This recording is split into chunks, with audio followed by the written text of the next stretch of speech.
વિદ્યાર્થી મિત્રો, આપણે જે છે મનોવિકૃતિ પાઠ 6 બરાબર, એમાં અસાધારણ વર્તન એટલે શું, સાધારણ વર્તન એટલે શું વગેરેની આપણે માહિતી મેળવી બરાબર.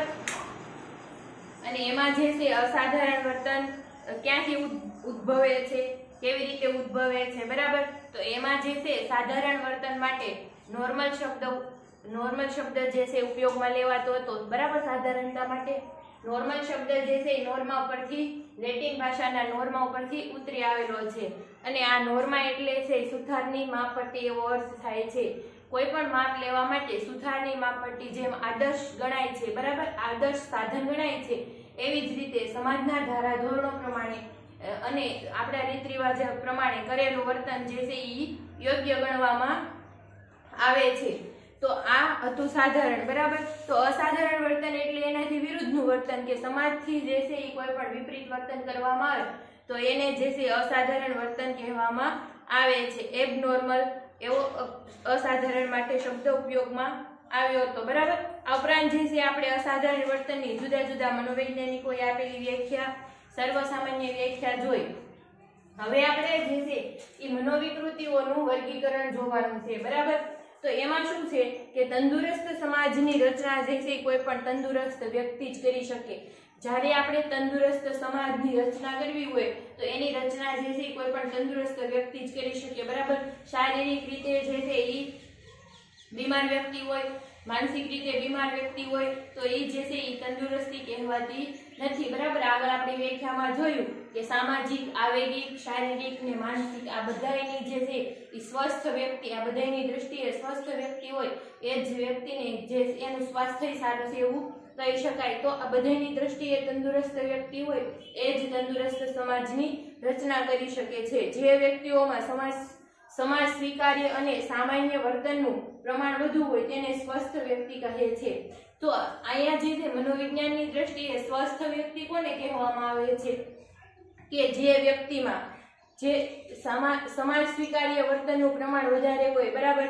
તો એવા લોકોનું વર્તન જે છે સ્વસ્થ છે એવું કહી શકાય. એટલે કે આપણા જે રીતિ રિવાજો હોય, ધારાધોરણો હોય, સંસ્કૃતિના જે નિયમો હોય એ પ્રમાણેનું વર્તન કરતા હોય એ લોકો સંપૂર્ણ સ્વસ્થ અવસ્થામાં છે એવું કહી શકાય છે. કેટલાક વર્ષો પહેલા સ્વસ્થની વ્યાખ્યા માત્ર શારીરિક સ્વાસ્થ્યનો જ સમાવેશ કરવામાં આવતો હતો. કેટલાક વર્ષો પહેલા જે છે પ્રાચીન સમયમાં એવું માનવામાં આવતું હતું કે જે લોકો શારીરિક રીતે તંદુરસ્ત હોય એ જ લોકો સ્વસ્થ છે બરાબર. એટલે કે માત્ર રોગોની ગેરહાજરી એવું જે છે સ્વીકારવામાં આવતું હતું. પરંતુ હવે જે છે આધુનિક સમયમાં એ બાબત સ્વીકાર્ય નથી. આધુનિક સમયમાં શારીરિક, માનસિક અને સામાજિક એમ ત્રણેય રીતે સ્વસ્થ વ્યક્તિને એક તંદુરસ્ત વ્યક્તિ તરીકે ઓળખવામાં આવે છે બરાબર. જેમ જેમ જીવનશૈલી બદલાતી ગઈ છે એમ એમ જે છે સ્વસ્થતાની વ્યાખ્યા અને સંશોધનોમાં જે છે પરિવર્તન આવતા ગયા. એટલે લોકોએ સ્વીકાર્યું કે જે લોકો શારીરિક, માનસિક અને સામાજિક રીતે બરાબર, શારીરિક રીતે તો આપણે સમજી શકીએ કે રોગોની ગેરહાજરી, માનસિક રીતે કે લોકો જે છે એનું જે છે મેન્ટલી સ્ટેબલ જાળવી રાખે, અથવા તો આવેગ ક્યારે પ્રદર્શિત કરવા, આવેગયુક્ત વર્તન ક્યારે કરવું, કઈ પરિસ્થિતિમાં જે છે કયા પર્યાવરણ સાથે કેવું વર્તન કરવું બરાબર, આની સમજણ હોય માનસિક સ્વાસ્થ્ય દર્શાવે છે. આ ઉપરાંત સામાજિક બરાબર, સામાજિક આંતર સંબંધો, આંતરક્રિયાઓ, લોકો સાથેના સંબંધો આ બધું જે છે આમાં દર્શાવે છે. સંસ્કૃતિને અસર કરનારા પરિબળો પણ આમાં ભાગ ભજવતા હોય છે. તો આ જે છે એ ઘણી વખત છે લોકો આ ત્રણેય રીતે સ્વસ્થ રહી શકતા નથી અને માનસિક સ્વાસ્થ્ય એનું જે છે માનસિક સેટઅપ જે છે એ બગડી જાય છે અને એના કારણે જે છે એ લોકો મનોવિકૃતિઓનો ભોગ બને છે બરાબર. તો મનોવિકૃતિઓનો ભોગ બને તો એનું સંશોધન છે એ બે પ્રકારે કરવામાં આવે છે, એનું વર્ગીકરણ બરાબર, કે કઈ કઈ મનોવિકૃતિ હોય, કેવી કેવી રીતે લોકોનું માનસિક સ્વાસ્થ્ય બગડે છે, કયા લક્ષણો હોય, કયા કારણો હોય બરાબર. આ બધું જે છે વર્ગીકરણમાં દર્શાવવામાં આવે છે. તો આ જે છે બે પ્રકારે વર્ગીકરણ જોવા મળે છે. એક તો જે છે WHO દ્વારા વર્લ્ડ હેલ્થ ઓર્ગેનાઇઝેશન વિશ્વ આરોગ્ય સંસ્થા છે જે શારીરિક સ્વાસ્થ્યના ક્ષેત્રે કામ કરે છે એની સાથે જોડાયેલી છે. તો હાલમાં આપણે જોઈએ કોરોના મહામારી છે ફેલાઈ તો એના ઘણા બધા લક્ષણો પહેલા અસ્તિત્વમાં નહોતા, એના બદલે હવે જે છે ઘણા બધા લક્ષણો ઉમેરાતા જાય છે બરાબર. અને આ જુદા જુદા વૈજ્ઞાનિકો તબીબીઓ સંશોધનના આધારે જે છે એ પ્રકાશિત કરતા હોય કે આવા લક્ષણો છે, આના કારણો આવા છે, એની સારવાર માટે ના ઘણા બધા સંશોધનો થઈ રહ્યા છે, બરાબર. તો એમાં જે છે મુખ્ય ફાળો કોનો છે?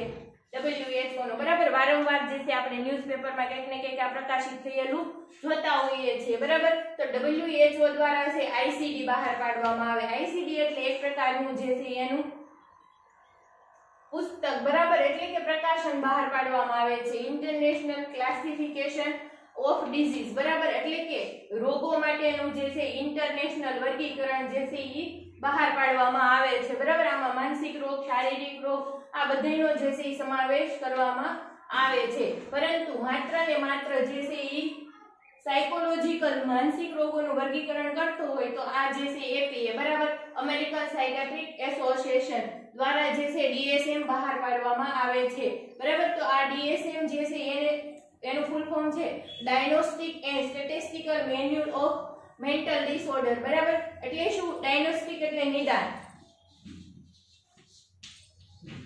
નિદાન પણ કેવી રીતે? સ્ટેટિસ્ટિકલ રીતે.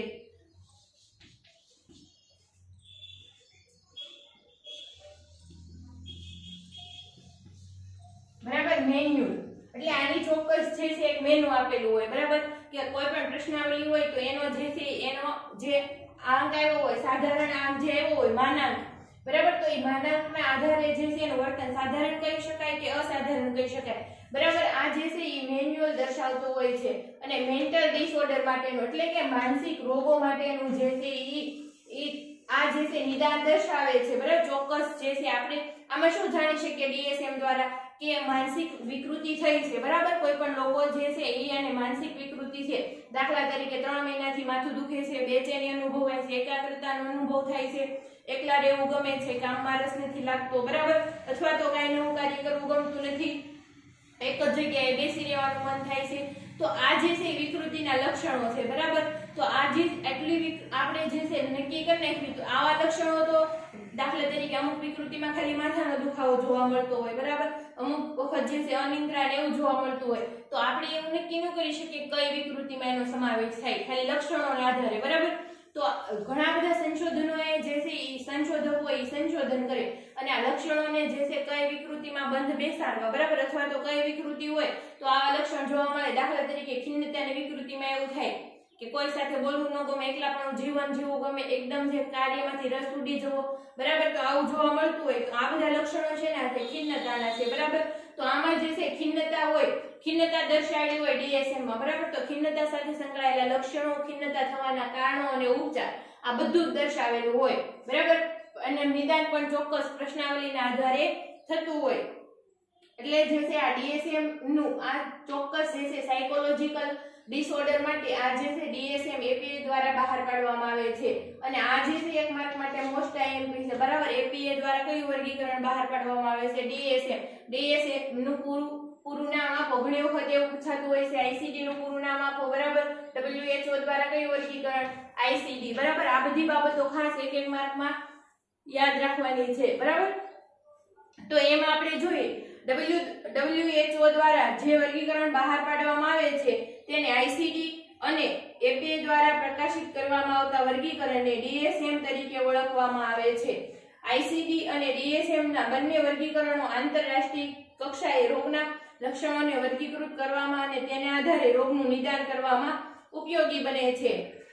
જો DSM અને ICD બંને દ્વારા જે છે માનસિક રોગોનું વર્ગીકરણ કરવામાં આવે છે અને એના આધારેથી આપણે રોગોનું નિદાન કરી શકીએ છીએ, બરાબર. આ બધા લક્ષણો આપણે કોઈ દાખલા તરીકે આપણે કોઈ માનસિક રોગના ડોક્ટર હોય અને આપણી સમક્ષ કોઈ દર્દી આવે ને આવા બધા લક્ષણો કે તો આપણે જે છે ક્યારેક શું થાય કે બધી વિકૃતિ આપણે મોઢે યાદ ન રહેતી હોય, બરાબર. તો આપણે શું કરીએ કે એનો સહારો લઈને અથવા તો અમુક જે કન્ફ્યુઝન વાળા લક્ષણો હોય કે એક લક્ષણ બે વિકૃતિમાં જોવા મળતું હોય, બરાબર. તો ચોક્કસ આપણે નિદાન કરવું હોય એ વિકૃતિને આપણે આઈડેન્ટિફાઈ કરવી હોય તો કેવી રીતે કરી શકીએ?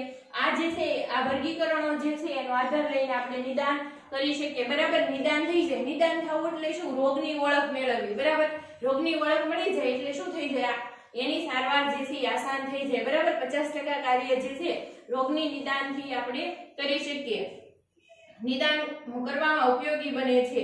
1948 માં WHO દ્વારા પ્રકાશિત થયેલ ICD-6 માં સૌપ્રથમવાર શારીરિક રોગની સાથે માનસિક રોગો વિકૃતિનું ઔપચારિક વર્ગીકરણ કરવામાં આવ્યું હતું. સૌપ્રથમ જે છે ICD-6 માં, બરાબર, ક્યારે? 1948 માં જે છે શારીરિક રોગો, WHO છે ઈ શારીરિક રોગોનું વર્ગીકરણ સાથે સંકળાયેલી સંસ્થા છે, બરાબર. તો ત્યારબાદ એણે એવું જોયું કે 1948 પછી કે લોકો જે છે માત્ર શારીરિક રોગથી પીડાતા નથી, પરંતુ સાથે સાથે એને કંઈક ને કંઈક માનસિક પ્રશ્નો પણ ઉત્પન્ન થાય છે. તો એને ICD-6 બહાર કાઢ્યું, બરાબર. આ બધાના આ પહેલાના બધા ICD હતા, બરાબર, જે બહાર પાડ્યા હતા 5, ઈ કેવા હતા? માત્ર ને માત્ર શારીરિક રોગનું જ વર્ગીકરણ કરતા હતા. અથવા તો એનો દાખલા તરીકે કેન્સર હોય તો કેન્સર ઓળખી કેવી રીતે શકાય, એમાં કેવા લક્ષણો હોય, કયા કારણોથી કેન્સર થાય, બરાબર, અને એની સારવાર કેવી રીતે થાય, એવું દર્શાવવામાં આવતા હતા. પરંતુ ICD-6 માં શું દર્શાવ્યું? 1948 માં સૌપ્રથમ કે શારીરિક રોગની સાથે સાથે માનસિક રોગ, બરાબર, અમુક પ્રકારની જે વિકૃતિ હોય એનું પણ જે છે સૌપ્રથમવાર ઉલ્લેખ કર્યો હતો, બરાબર, ICD-6 માં 1948 માં. યાદ રાખજો. અને APA દ્વારા જે છે DSM ક્યારે બહાર પાડવામાં આવ્યું હતું? 1952 માં. 1952 માં જે છે DSM-1 જે છે પ્રકાશિત કરવામાં આવ્યું હતું, બરાબર, APA દ્વારા. અને એમાં જે છે માત્ર ને માત્ર માનસિક રોગોનું વર્ગીકરણ કરવામાં આવ્યું હતું, બરાબર, નિદાન કરવા માટે. અહીંયા આમાં તો જે છે એ શારીરિક અને માનસિક બંને રોગોનો સમાવેશ થાય છે, પરંતુ આ જે છે આંતરરાષ્ટ્રીય ક્ષેત્રે સંકળાયેલી સંસ્થા છે અને એમાં માત્ર ને માત્ર જે છે એ માનસિક રોગોનું જ વર્ગીકરણ કરવામાં આવે છે, એવું પણ જોવા મળે. DSM ની આવૃત્તિ DSM-1 પ્રકાશિત થઈ. અત્યાર સુધીમાં DSM ના વર્ગીકરણો અને આવૃત્તિ આપણે જોઈએ ઘણા બધા. અત્યાર સુધી જે છે ઈ આપણે માનસિક રોગનો અભ્યાસ કરતા હતા, બરાબર. એટલે હવે જે છે મનોવિજ્ઞાનમાં માનસિક રોગનો અભ્યાસ કરવામાં આવે એટલે DSM જે છે આ ક્ષેત્રે પ્રગતિ કરી. 1952 થી માંડીને અત્યાર સુધી છે એ જુદા જુદા વર્ગીકરણો બહાર પાડે છે, બરાબર. તો DSM નું પ્રકાશિત વર્ષ ને DSM નું વર્ગીકરણ આપણે જોઈએ તો DSM-1 ક્યારે અસ્તિત્વમાં આવ્યું હતું? 1952.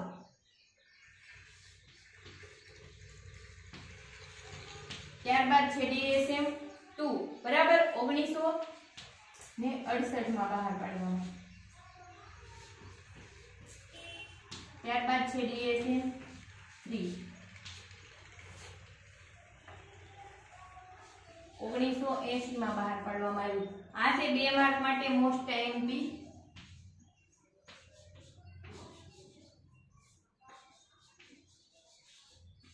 IMP કહી શકાય, બરાબર. પછી DSM-3R એટલે કે આને છે રિવિઝન કર્યું હતું, બરાબર, રિવાઇઝ કર્યું હતું. ક્યારે કર્યો હતો? 1987 માં. એટલે કે DSM-3 માં રહેલી કોઈ પણ ક્ષતિ હોય, બરાબર, એને જે છે સુધારવા માટે આ જે છે રિવાઇઝ બહાર પાડવામાં આવ્યું હતું. DSM-4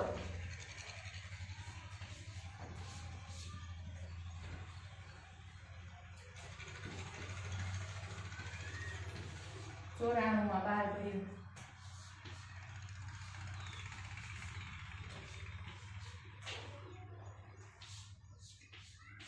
આ ટેક્સ રિવાઇઝ કર્યો છે, બરાબર. એટલે કે એમાં પણ કઈ ક્ષતિ રહી ગઈ હોય તો એ 2000 ની સાલમાં એમાં સુધારવામાં આવી હતી. આ ઉપરાંત જે છે DSM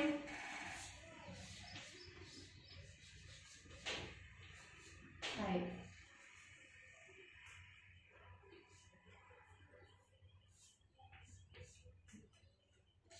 2013 માં, બરાબર. ઉપરાંત જે છે 2016 માં પણ જે છે એક DSM નું વર્ગીકરણ અસ્તિત્વમાં આવી ગયું છે, બરાબર, ન્યુ અપડેટ થઈને, પરંતુ એનો ઉલ્લેખ અહીંયા કરેલો નથી એટલે આપણે અહીંયા જોવાનું રહેશે નહીં.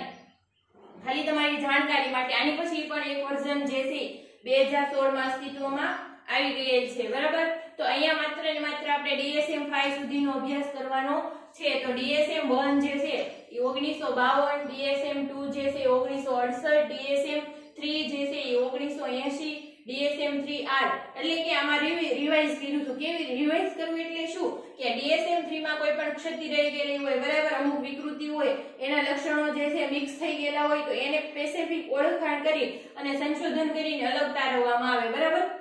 એટલે એનું નિદાન જે છે સરળતાથી કરી શકાય. 1987 માં બહાર પાડવામાં આવ્યું હતું. DSM-4 જે છે 1994 માં, DSM-4TR જે છે ટેક્સ રિવાઇઝ કર્યું એટલે કે એમાં જે છે કે પ્રિન્ટિંગની મિસ્ટેક રહી ગઈ હોય, બરાબર, મોટા પ્રમાણમાં, અથવા તો એક વિકૃતિના લક્ષણો બીજી વિકૃતિમાં જતા રહ્યા હોય તો આના માટે જે છે એ થોડી તકેદારીથી 2000 ની સાલમાં બહાર પાડવામાં આવ્યું હતું. DSM-5 જે છે છેલ્લે 2013 માં બહાર પાડવામાં આવ્યું હતું, બરાબર. તો આખું વર્ગીકરણ પૂછાઈ શકે અથવા તો આમાંથી સૌપ્રથમ ક્યારે બહાર પાડવામાં આવ્યું હતું, DSM-5 ક્યારે બહાર પાડવામાં આવ્યું હતું, DSM-3R ક્યારે બહાર પાડવામાં, એવા એક માર્કના પ્રશ્ન પૂછાઈ શકે છે, બરાબર. અથવા આખું 2 માર્કમાં પૂછાઈ શકે કે DSM નું વર્ગીકરણ અને વર્ગીકરણની સાલ જણાવો. લગભગ 2020 માં આ પ્રશ્ન પૂછાઈ ગયેલો છે અથવા તો આમાંથી એકાદો પ્રશ્ન હતો જ. આ હતું DSM નું વર્ગીકરણ, બરાબર. તો DSM-5 જે છે એમાં આ બધા આમાં શું દર્શાવવામાં આવે DSM માં કે કઈ વિકૃતિ છે ઈ શેને લગતી છે, બરાબર, ચેતાકી બાબતોને લગતી છે કે કોઈ પણ મનોવિકૃતિને લગતી છે, આ બધું છે ઈ દર્શાવવામાં આવે છે, બરાબર. તો આ જે છે જુદા જુદા વર્ગીકરણો હતા. જેમ જેમ સંશોધનો થતા ગયા એમ શું થતું હતું કે વર્ગીકરણોમાં જે છે બદલાવ આવતો ગયો. તો આપણે DSM-5 નું વર્ગીકરણ જોઈએ, બરાબર. અહીંયા આપેલું છે આપણને DSM-5 નું વર્ગીકરણ. તો એ વર્ગીકરણમાં શું દર્શાવેલું હોય તો એમાં જે છે ચેતાતંતુના વિકાસ સાથે સંબંધિત વિકૃતિઓ અને છિન્ન મનોવિકૃતિ અને મનોરોગ સંબંધિત અન્ય વિકૃતિઓ આ બે દર્શાવેલો છે, બરાબર. તો એમાં જોઈએ આપણે ચેતાતંતુના વિકાસ સાથે સંબંધિત વિકૃતિઓ. બૌદ્ધિક અક્ષમતા, એમાં પહેલી કઈ છે બૌદ્ધિક અક્ષમતા. તો એમાં શું જોવા મળે કે મંદબુદ્ધિપણું જોવા મળે. બાળક જે છે એની શારીરિક ઉંમર હોય એના કરતા એનું માનસિક કર્તૃત્વ કેવું જોવા મળે, નીચું જોવા મળે. આપણે જે છે એ પાઠ 3 બુદ્ધિમાં શીખી ચૂક્યા છે, બરાબર, મંદબુદ્ધિ.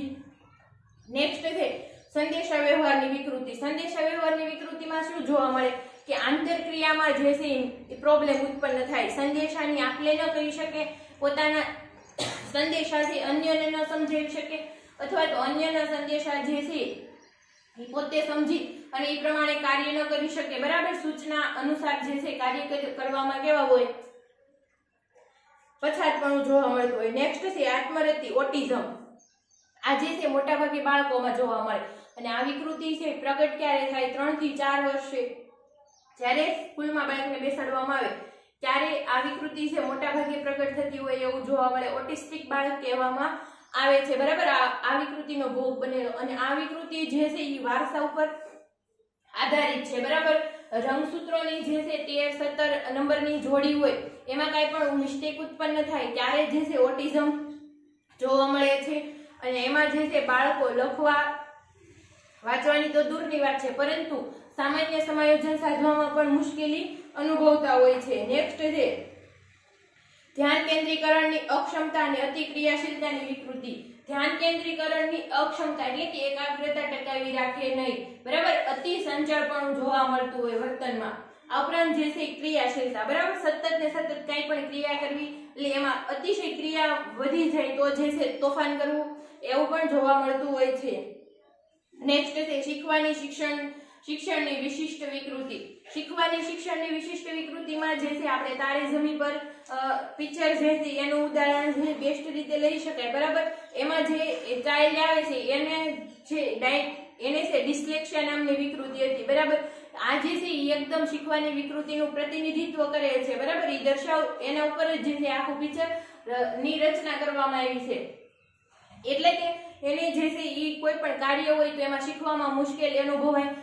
કોઈ પણ નોર્મલ કાર્ય હોય, બરાબર, જે સામાન્ય કાર્ય હોય તો એમાં પણ જે છે એ બાળક નાના બીજા એની ઉંમરના બાળકો હોય તો એની કમ્પેરિઝનમાં પછાત પણ જોવા મળે. દાખલા તરીકે પહેલા ધોરણના બાળકો હોય તો આપણે એને કક્કો શીખવાડતા હોય, બરાબર.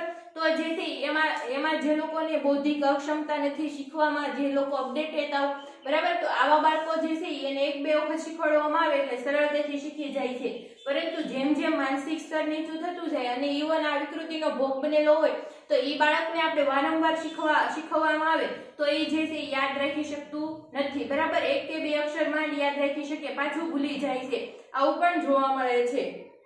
નેક્સ્ટ છે કાર્યાત્મક વિકૃતિઓ. કાર્યાત્મક વિકૃતિ એટલે કાર્ય સાથે સંકળાયેલી વિકૃતિ. કાર્યમાં પછાતપણું જોવા મળે અથવા તો જે કાર્ય કરવાનું હોય, બરાબર, એ જે છે યોગ્ય રીતથી કરી ન શકે. નેક્સ્ટ છે ચેતાતંતુઓના વિકાસ સાથે સંકળાયેલી અન્ય વિકૃતિઓ. આ જે છે ચેતાતંતુનો વિકાસ છે એની સાથે સંકળાયેલી અન્ય વિકૃતિઓ, બરાબર. એટલે કે જ્યારે પણ ચેતાતંતુઓનો જે દિશા પ્રવાહ હોય, ચેતા પ્રવાહ હોય, બરાબર, એમાં કઈ ગડબડ ઉત્પન્ન થાય અને જે વિકૃતિ ઉત્પન્ન થતી હોય એને શું કહેવામાં આવે છે કે આ બધી અન્ય વિકૃતિઓમાં સમાવેશ પામે છે. હવે જોઈએ છિન્ન મનોવિકૃતિ. આ જે છે કોષ્ટક તમારે કઈ પૂછાવાનું નથી, પરંતુ આ તમારે જાણ ખાતર, બરાબર, કઈ કઈ વિકૃતિમાં કેવા કેવા લક્ષણો આવે છે. એઝ અ સાયકોલોજી સ્ટુડન્ટ તરીકે આપણે આ જાણવું જરૂરી છે. ભવિષ્યમાં પણ જો કઈક આવા લક્ષણો જોવા મળે તો આપણે આજુબાજુના પર્યાવરણને, આપણા કુટુંબીજનોને શું કરી શકીએ, હેલ્પફુલ થઈ શકીએ, બરાબર. એ માટે જે છે માહિતી માટે કેટોનિયા. હવે જોઈએ છિન્ન મનોવિકૃતિ અને મનોરોગ સંબંધિત વિકૃતિ, બરાબર. છિન્ન મનોવિકૃતિ જે છે જે આપણા વ્યક્તિત્વને છિન્ન ભિન્ન કરી નાખનારા વિકૃતિઓ તરીકે ઓળખાય છે. કેટોનિયા, બરાબર. આમાં જે છે લોકોનું વર્તન ઉન્માદ તરફનું જોવા મળતું હોય છે. આ ચહેરાનો આકાર વિચિત્ર જોવા મળતો હોય છે. માથું અને પેટનો આકાર મોટો, પગ નાના, બરાબર. હાથ પગ જે છે એ શરીરની કમ્પેરિઝનમાં કેવા જોવા મળે છે, એકદમ કૃષ્ણ એટલે કે પાતળા જોવા મળતા હોય છે. દ્વિધ્રુવીય અને સંબંધિત વિકૃતિ. દ્વિધ્રુવીય વિકૃતિ એટલે શું? દ્વિધ્રુવીય, આમાં આ વિકૃતિનો અર્થ જે છે આગળ આવશે, આપણે જોઈએ.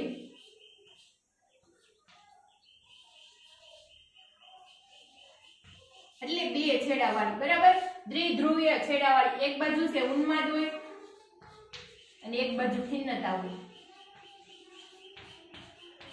ઉન્માદ એટલે શું? એકદમ જે છે એ તીવ્રતા દર્શાવતા હોય, બરાબર. અને ખિન્નતા એટલે છે એ એકદમ શાંત પરિસ્થિતિ દર્શાવતા હોય, વધારે પડતી શાંત પરિસ્થિતિ, બરાબર. તો જે છે ઘણી વખત, થોડી વખત આપણે જોઈએ તો આ વિકૃતિનો ભોગ બનેલી વ્યક્તિ હોય તો એક વખત એનું વર્તન કેવું હોય, તીવ્ર કક્ષાનું હોય, બરાબર. માનસિક રોગની હોસ્પિટલ હોય એમાં જે દર્દી રહેતા હોય એનું વર્તન છે એ આ પ્રકારનું. ઘણા દ્વિધ્રુવીય વિકૃતિના દર્દીઓ ત્યાં જે છે આવ્યા હોય સારવાર લેવા માટે, બરાબર. તો એ લોકોને જે છે મહિના સુધી એડમિટ કરતા હોય છે, અમુક 15 દિવસ સુધી એડમિટ કરતા હોય છે. તો એના આધારે જે છે આવી વિકૃતિના લક્ષણો જોવા મળતા હોય તો એમાં જે છે ઉન્માદ. તો આવા દર્દીનું વર્તન કેવા પ્રકારનું હોય કે જે લોકો છે દ્વિધ્રુવીય વિકૃતિનો ભોગ બન્યા હોય તો પેલા આપણે એની સાથે વાતચીત કરતા હોય તો કેવા હોય, નોર્મલ પરિસ્થિતિમાં, બરાબર, જે પ્રકારનું વર્તન કરતા હોય. પરંતુ અચાનક જે છે એને આ કઈક ચેતા પ્રવાહમાં ગડબડ ઉત્પન્ન થાય, બરાબર. અને એને જે છે પહેલાની ભૂતકાળની કઈ પણ ઘટના યાદ આવી છે એટલે તાત્કાલિક ઉન્માદ વર્તન જોવા મળે. તો આવા પ્રકારના દર્દી જે છે માનસિક રોગની હોસ્પિટલમાં, બરાબર, તો એ જે છે બધા જ દર્દીઓને સાથે લઈને આખા કેમ્પસમાં રેલગાડી કરે.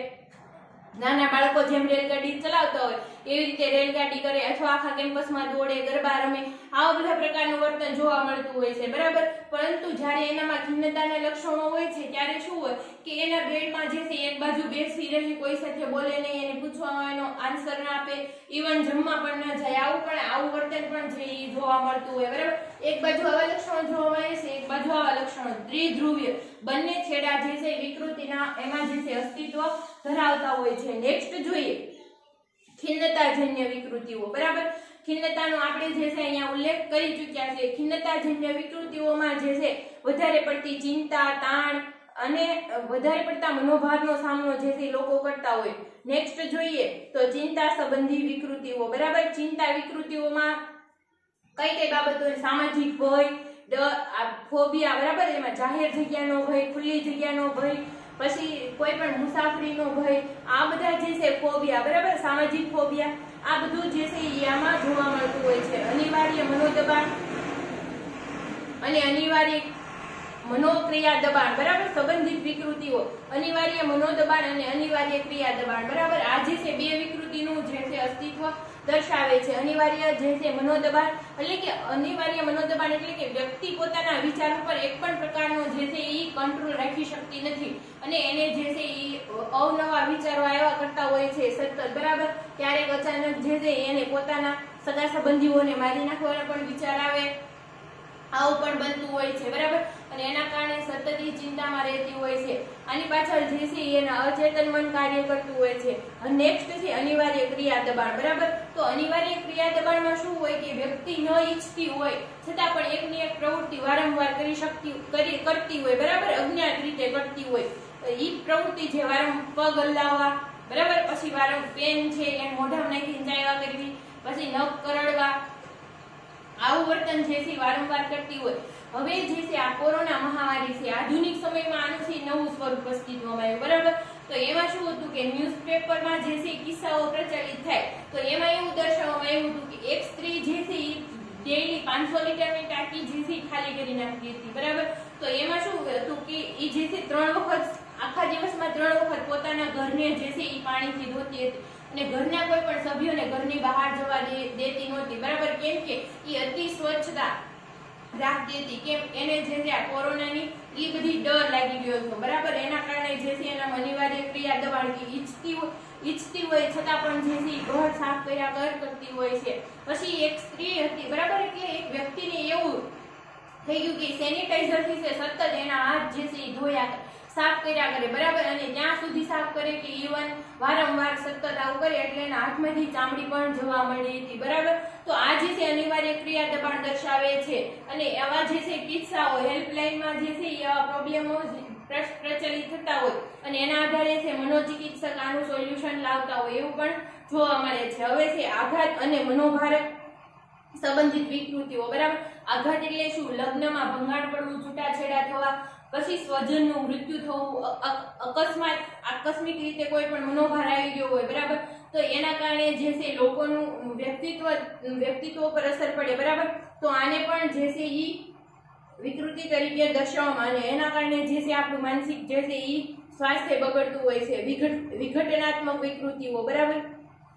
તો વિઘટનાત્મક વિકૃતિઓમાં શું જોવા મળે કે વ્યક્તિ પોતે જે છે એ બનવા ઈચ્છતો હોય પરંતુ એ બની ન શક્યો કોઈ પણ પરિસ્થિતિને કારણે, બરાબર. દાખલા તરીકે કોઈ વ્યક્તિ અભિનેતા બનવા ઈચ્છતો હોય તો એ બની ન શક્યો હોય તો જે છે એ સમયાંતરે એને એકદમ હતાશા અને સંઘર્ષ ને દબાણની પરિસ્થિતિમાં છે વધારે પડતો મનોભાર થાય અને ક્યારેક જે છે એને માનસિક વિકૃતિમાં પરિણમે, બરાબર. આનો અતિશય ઉપયોગ એના પરિણામે શું જોવા મળે કે વ્યક્તિને જે છે એ વિઘટનાત્મક એટલે વ્યક્તિ જે અભિનેતા બનવા માંગતો હોય, બરાબર, તો એ અમુક અભિનેતા જેવો ઘણા વ્યક્તિ ટપોરી જેવી સ્ટાઇલમાં રખડતા હોય, બરાબર. તો આ શું દર્શાવે છે કે એ પોતે આ એક વિકૃતિનો ભોગ બનેલો દર્શાવે છે, બરાબર. જેનું વર્તન સમાજના ધારાધોરણોથી કેવું હોય, કઈક અંશે જુદા પડતું હોય. પછી જે દૈહિક લક્ષણો અને સંબંધિત વિકૃતિઓ, બરાબર. દૈહિક લક્ષણો એટલે કે શરીરના લક્ષણો, મનોશારીરિક રોગો આપણે જે જોયા હતા તે, બરાબર. તો આ જે છે એક વિકૃતિ દર્શાવે છે. નેક્સ્ટ છે સ્તનપાન અને આહારની વિકૃતિઓ, બરાબર. તો આહારની વિકૃતિમાં આપણે જોઈએ તો એમાં શું આવે કે ખાઉધરાપણાની વિકૃતિનો સમાવેશ થાય કે વ્યક્તિ મનોભારની પરિસ્થિતિમાં એટલું બધું ખાઈ લે છે કે અંતે એ મેદસ્વીતાનો ભોગ બને છે, બરાબર. અને મેદસ્વીતાને કારણે ઘણા બધા શારીરિક રોગો ઉત્પન્ન થાય છે. અને આ ઉપરાંત જે છે એ અરુચિ, બરાબર, અરુચિ ઉત્પન્ન થાય છે. અરુચિ એટલે શું કે વ્યક્તિને જે છે ખાવાનું ન ભાવતું હોય અથવા તો એ જે છે 3 ટાઈમ જે પૂરતું જમી ન શકતા એના કારણે જે છે એનું શરીર એકદમ દુબળું પડતું જાય છે, બરાબર. 1 મહિનામાં જે છે 3-4 કિલો જેટલું વજન ઘટતું જાય છે. આવું વર્તન જોવા મળે છે. નિષ્કાસન એટલે કે મળત્યાગની વિકૃતિઓ, નિંદ્રા અને ચચેતતાની વિકૃતિઓ. નિંદ્રા અને ચચેતતાની વિકૃતિઓ જે છે કે નિંદ્રા સંબંધી વિકૃતિ જોઈએ તો અનિંદ્રા, બરાબર. પછી જે છે ઊંઘમાં બબડવું, પછી આવું બધું વર્તન જોવા મળતું હોય, બરાબર. શ્વાસોશ્વાસ સંબંધી નિંદ્રાની વિકૃતિઓ, બરાબર. શ્વાસોશ્વાસ સંબંધી જે છે નિંદ્રાની વિકૃતિઓ જોઈએ તો એમાં જે છે દમની વિકૃતિઓ એવું બધું જોવા મળતું હોય. પેરાસોમનિયા, બરાબર. આ જે છે પેરાસાયકોલોજી સાથે સંકળાયેલ શબ્દ છે, બરાબર. ભૂતનું મનોવિજ્ઞાન એવું પણ કહી શકાય છે. પેરાસોમનિયા જે છે એટલે કે ભ્રમ અને વિભ્રમનો આમાં વ્યક્તિ જે છે આ વિકૃતિમાં ભોગ બને છે. એટલે કે એને જે છે દોરડું સાપ દેખાય, પછી આંકડામાં ભૂત દેખાય, અથવા તો એની આજુબાજુ કોઈ પણ વ્યક્તિ ન હોય, બરાબર, ઓરડામાં વ્યક્તિ એકલો હોય તોય કે એની આજુબાજુ છે ઘણા બધા વ્યક્તિઓ હોય, ગોઠવાયેલા હોય, એવો એને ભ્રમ થતો હોય, અથવા તો અદ્રશ્ય એવી કોઈ પણ આકૃતિઓ હોય એનું જે છે સતત એને દેખાતું હોય. ક્યારેક ક્યારેક તો વ્યક્તિ એટલે હદ સુધી પહોંચી જાય છે કે વ્યક્તિ એવું કે મને જે છે આ તે ભગવાન દેખાય, જેનામાં એને શ્રદ્ધા હોય, બરાબર, એ ભગવાન દેખાય છે, એ મને બોલાવે છે, તો એના મંદિરે પણ જાય છે વ્યક્તિ. આટલી હદે આ વિકૃતિ જે છે અસ્તિત્વ ધરાવે છે. નેક્સ્ટ છે જાતીય ક્રિયાઓ, બરાબર, એમાં જે છે જાતિતા પ્રકારનું વર્તન જે છે એ બીજા લોકોને જોઈને કરવામાં આવે છે, બરાબર, આને છે જાતીય ક્રિયાઓ કહેવામાં આવે છે. લૈંગિક સાધારણ ખિન્નતા, વિધ્વંસક, ઉત્તેજના, નિયંત્રણ અને આચરણની વિકૃતિઓ, બરાબર, વિધ્વંસક એટલે નુકસાનકારક હોય, પછી ઉત્તેજના હોય એટલે ઉન્માદપણું, અને નિયંત્રણ જેમાં જે છે એ શક્ય ન હોય, બરાબર. ઘણા તો પોતાના વર્તનનું એટલું નિયંત્રણ કરતા હોય કે પોતાની ઈચ્છાઓ જે છે એ સંતોષાતી હોય તો પણ એને જે છે અજ્ઞાત મનમાં નાખી દે છે, અને એ જે છે સમયાંતરે ક્યારેક જે છે જેમ ઘડો ભરાય એમ જે છે એ સલકાઈ જાય છે. એવી જ રીતે આપણે જે છે આપણા મનમાં કચરો નાખ્યા કરીએ એમ એ ક્યારેક બહાર આવે છે અને આ વિકૃતિનું સ્વરૂપ પકડે છે. દ્રવ્ય સંબંધિત અને અન્ય વ્યસન સંબંધિત વિકૃતિઓ. દ્રવ્ય સંબંધિત વિકૃતિઓ અને અન્ય વ્યસન સંબંધી વિકૃતિઓ, એમાં જે છે ધૂમ્રપાન કરવું, આલ્કોહોલિક હોવું, ડ્રગ્સ લેવા, બરાબર, આવી બધી વિકૃતિને કારણે જે છે એ અસાધારણ વર્તન અસ્તિત્વમાં આવતું હોય એ વર્તનને વિકૃતિ તરીકે ગણવામાં આવે છે. મજ્જાબોધાત્મક વિકૃતિઓ, બરાબર, મજ્જાબોધાત્મક વિકૃતિઓમાં જે છે એ સ્મૃતિ ભ્રંશ ને આ પ્રકારની વિકૃતિઓ જોવા મળે છે. અર્થઘટનની ખામી, ઉપરાંત જે છે એ નિર્ણય ઉકેલવાની સમસ્યા, બરાબર, એવું પણ જોવા મળે છે. વ્યક્તિત્વ વિકૃતિઓ, બરાબર, વ્યક્તિત્વ વિકૃતિઓમાં જે છે મલ્ટીપલ પર્સનાલિટી જોવા મળે છે, બરાબર. એક જ વ્યક્તિ જે છે એક કે બે વ્યક્તિ તરીકેનું વર્તન કરતા હોય, બરાબર. દાખલા તરીકે એક સામાન્ય વ્યક્તિ હોય તો એ ઘણી વખત જે છે આ વિકૃતિનો જ્યારે એટેક આવે ત્યારે જ અમુક વખત જે અમુક નેતાઓનું વર્તન કરતા હોય, અમુક વખત જે છે બીજું વર્તન કરતા, એટલે કે એક જ વ્યક્તિમાં બે વ્યક્તિ તરીકેનું મલ્ટીપલ પર્સનાલિટી, મંજુલિકા વાળું જે છે પિક્ચર તમે જોયું હોય તો એમાં જે છે દર્શાવે છે. આ ઉપરાંત જે છે પરીક્ષિત, બરાબર, તો આ મૂવીમાં પણ જે છે આ મલ્ટીપલ પર્સનાલિટીનો ઉલ્લેખ કરવામાં આવે છે જે વર્તન વિકૃતિ તરીકે ઓળખવામાં આવે છે. નેક્સ્ટ જોઈએ અપકામુકતાની વિકૃતિઓ જે જાતિતા સાથે સંકળાયેલી છે અને અન્ય માનસિક વિકૃતિઓનો સમાવેશ DSM-5 ના વર્ગીકરણમાં કરવામાં આવે છે. હવે આ જે છે DSM-5 નું વર્ગીકરણ હતું, બરાબર, જે તમારી જાણકારી માટે આપણે લીધું હતું, એટલે તમને ખબર પડવી જોઈએ, અથવા તો આ કઈ વિકૃતિમાં કેવા કેવા લક્ષણો આવે છે, બરાબર. તો આપણે જે છે આપણી આજુબાજુના પર્યાવરણમાં જે લોકો હોય એ આવી કોઈ પણ સમસ્યાનો ભોગ બને તો આપણે એને સરળતાથી છે માનસિક રોગની હોસ્પિટલે લઈ જઈ શકીએ, બરાબર, જો આપણને થોડું પણ નોલેજ હોય તો. નકર ઘણી વખત શું થાય છે કે લોકો જે છે એ શારીરિક રોગની જેટલી ઝડપથી સારવાર લેતા હોય છે એટલી માનસિક રોગની ઝડપથી સારવાર લેતા નથી, અને આ વિકૃતિઓ જે છે એ એકદમ જે છે એ જોર પકડે છે, અને એના કારણે છે વ્યક્તિ પોતે ડિસ્ટર્બ થાય છે, આજુબાજુના પર્યાવરણને ડિસ્ટર્બન્સ પહોંચાડે છે અને સમાજને પણ નુકસાન પહોંચાડે છે. આભાર. તમને જે છે આ DSM નું વર્ગીકરણ સારી રીતે સમજાણું છે એવી અપેક્ષા.